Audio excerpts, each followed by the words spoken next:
আপনার নাম বলেন। আমার নাম নুরুল ইসলাম, ডাক নাম সবাই জীবন বলে আমাকে। বাসা?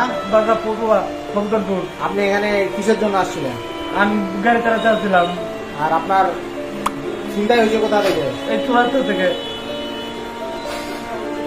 আচ্ছা ঠিক আছে। আমার ফোনটা নিয়ে এখান থেকে আমি ভাড়া নিয়ে আসছিলাম কোথায়? ঠাকুরগাঁ চৌরাস্তায়? ঠাকুরের চুরাস্তা থেকে।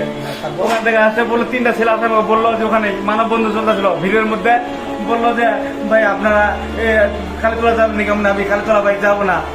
দুজন দুই পাশে বসে, পিছিয়ে সিট ফাঁকা পিয়া দুজন দুই পাশে বসছে। বসার পরে আমার পেটের মধ্যে এইভাবে ধরছে আর মোবাইলটা কাছে এইভাবে একটা কি জারে ধরছে, শরীরের মধ্যে কি জারে ধরছে এইভাবে। তখন আমি বললাম যে ভাই আমি ওদের যাবো না, ওদের মোবাইলটা দেন। মোবাইলটা সামনে ছিঁড়ে নিয়ে চলে গেল পুলিশের সামনে। পুলিশকে বললাম, পুলিশকে কিছু বললো না। এখন আমি ওদের পিছনে দৌড়াইয়া ওদেরকে আমি ধরা পাই নাই। আমি আপনাদের কাছে আসতে ভাই।